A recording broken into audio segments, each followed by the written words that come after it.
নাসিরউদ্দিন পাটোয়ারি সার্জিস আলমের বেলায় ভিন্ন কেন হলো ভাই?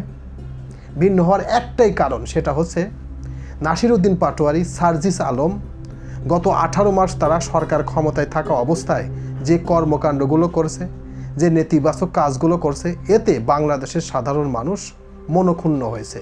বাংলাদেশের সাধারণ মানুষ তাদের পছন্দ করছে না, বাংলাদেশের সাধারণ মানুষ তাদের ঘেন্না করছে। এটাই হচ্ছে মূল কারণ। তা না হলে ভাই, একটা মানুষ মার খাইছে, তার জন্য দুঃখ প্রকাশ না করে আলহামদুলিল্লাহ কেউ বলে? গতকালকে হবিগঞ্জের ঘটনা যখন ঘটলো, বিশেষ করে সার্জিস আলম এবং নাসিরউদ্দিন পাটোয়ারির উপর যে হামলাটা হলো, এটা দেখে আমি মর্মাহত হয়েছি যে যাদের কারণে গত 17 বছরের ফ্যাসিস্ট সরকারের পতন ঘটলো, যাদের ভূমিকা ছিল আকাশচুম্বী, তাদের কারণেই এই গত 17 বছরের স্বৈরাচার শেখ হাসিনাকে পতন ঘটিয়েছে। আজকে তাদের এই হামলার ঘটনা শুনে আমি নিজেও মর্মাহত হয়েছি। কিন্তু সবচেয়ে বেশি মর্মাহত হচ্ছে কোন জায়গায় জানেন? সেটা হচ্ছে যখন তাদের উপরে এই যে হবিগঞ্জের মানুষ হামলা করলো, নির্যাতন করলো, সেই ভিডিও ফুটেজ পোস্ট করেছে বিভিন্ন সোশ্যাল মিডিয়া তথা ফেসবুকে। তো ফেসবুকের মিনিমাম 30 থেকে 40টা সাইডে আমি চেক করেছি কমেন্ট বক্স, কিন্তু কমেন্ট বক্সে চেক করার পর আমি নিজে অবাক হয়ে গেছি যে নাসিরউদ্দিন পাটোয়ারি এবং সার্জিস আলমের যে হামলা হয়েছে, এতে মানুষ দুঃখ প্রকাশ না করে সবাই আলহামদুলিল্লাহ বলেছে। আসলে একটা মানুষের মার বলেন, হামলা বলেন, নির্যাতন বলেন, আর যেটাই বলেন, সেটা কিন্তু মানুষ মর্মাহত হয়, দুঃখ প্রকাশ করে। আর এদের বেলায় ম্যাক্সিমাম মানুষ আলহামদুলিল্লাহ বলল। কেন বলল ভাই? যখন নুরুল হক নূর মার খেয়েছিল, তখন ম্যাক্সিমাম মানুষ দুঃখ প্রকাশ করেছে, সমবেদনা প্রকাশ করেছে যে কেন মারলো। আর সেই ছাত্র নাসিরউদ্দিন পাটোয়ারি, সার্জিস আলমের বেলায় ভিন্ন কেন হলো ভাই? ভিন্ন হওয়ার একটাই কারণ, সেটা হচ্ছে নাসিরউদ্দিন পাটোয়ারি, সার্জিস আলম গত 18 মাস তারা সরকার ক্ষমতায় থাকা অবস্থায় যে কর্মকাণ্ডগুলো করছে, যে নেতিবাচক কাজগুলো করছে, এতে বাংলাদেশের সাধারণ মানুষ মনক্ষুণ্ণ হয়েছে। বাংলাদেশের সাধারণ মানুষ তাদের পছন্দ করছে না, বাংলাদেশের সাধারণ মানুষ তাদের ঘেন্না করছে। এটাই হচ্ছে মূল কারণ। তা না হলে ভাই, একটা মানুষ মার খাইছে, তার জন্য দুঃখ প্রকাশ না করে আলহামদুলিল্লাহ কেউ বলে? এখন আপনি বলতে পারেন কারা তার পক্ষে কথা বলছে, কারা বলছে শুনবেন? যারা জামাত ইসলাম করে, যারা এনসিপি করে, তারা দুঃখ প্রকাশ পেয়েছে। কিন্তু আমজনতা, সাধারণ মানুষ যারা, সবাই আলহামদুলিল্লাহ বলেছে। আমি অফলাইনে প্রায় 20 থেকে 25 জনের কাছে আজকে খবর পেয়েছি, শুনেছি যে শুনছে সেই বলছে ঠিক হয়েছে, ওরা আরও মারা দরকার। কেন বলছে কথাটা জানেন? এই মুখের কারণে। বুঝেন না?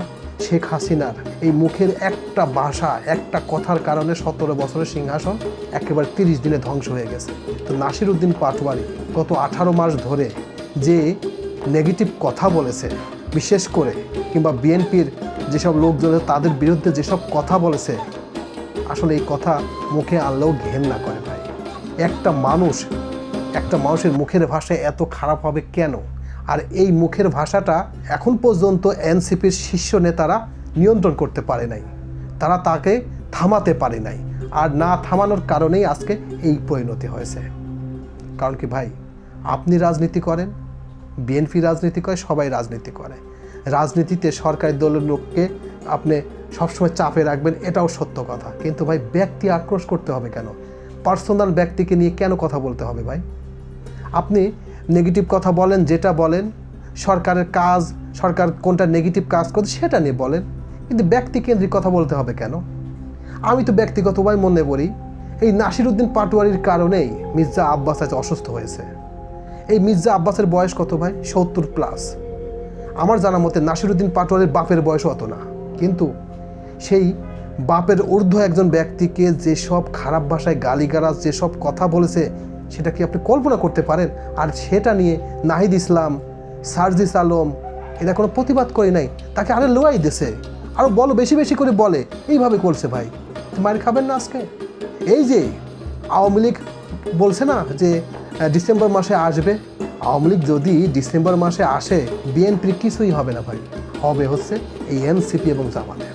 কারণ কি শুনবেন, একটা কথা সেদিন দেখলাম, এক আওয়ামী লীগের লিডার বলতেছে মাটির 70 হাত নিচে থাকলেও এই এনসিপি এবং জামাতকে বের করে নিয়ে বিচার করবে বলে। কেন বলে কথাটা? বিএনপির লোকে বলেন এই কথা, কারণ বিএনপি তো করে নাই ভাই। আর আপনারা করছেন ঠিক আছে, কিন্তু সেটা রেখে রাখতে পারছেন? রাখতে তো পারেন নাই। আজকে আপনারা ছিলেন বাংলাদেশের সাধারণ মানুষের মধ্যমণি, আর আজকে আপনাদের মার খান, আপনারা হামলার শিকার হন, বাংলাদেশের সাধারণ মানুষ আলহামদুলিল্লাহ বলে। বুঝেন না কিসের জন্য বলে?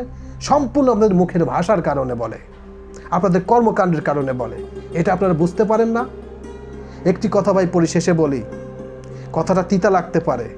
কথাটা হচ্ছে, আপনি আমাকে যদি 3 দিন ধরে মারেনও, মার খেয়ে আমার শরীর ক্ষত বিক্ষত হয়ে যাবে, আমি আজ হোক কাল হোক পরশু সেটা ভুলে যেতেন। কিন্তু কথার আঘাত কখনো কেউ ভোলে না। কথার আঘাত খুব ডিয়ারিং একটা জিনিস। আল্লাহ তাআলা একটা কথা বলেছে না, আপনি নামাজ পড়বেন না, রোজা করবেন না, হজ করবেন না, জাকাত দিবেন না, আল্লাহ তাআলা চাইলে মাফ করে দিয়ে আপনাকে জান্নাতে দিয়ে দেবে। কিন্তু আল্লাহ একটা কথা বলেছে, যদি কারোর নির্দয়ভাবে জুলুম করেন, নির্যাতন করেন, কারোর হক নষ্ট করেন, কাউকে কথার আঘাত দিয়ে কষ্ট দিয়ে থাকেন, ওই ব্যক্তি যতদিন আপনাকে ক্ষমা করবে না ততদিন আপনি জান্নাতে যেতে পারবেন না। তো এটা কিন্তু চিরন্তন সত্য কথা ভাই। আমার কথাটা তিতা লাগতে পারে। তো এনসিপি যারা করেন, জামাত ইসলাম যারা করেন, তাদের একটি রিকোয়েস্ট করি, সেটা হচ্ছে মুখকে সংযত করুন। রাজনীতি করেন, রাজনীতির ভাষায় কথা বলুন। ব্যক্তিকেন্দ্রিক কাউকে আঘাত করতে যায় না। আর ব্যক্তিকেন্দ্রিক আঘাত করতে গেলে তার রেজাল্ট কিন্তু ভিন্ন হবে। এটা মাথায় রেখে রাজনীতি করেন।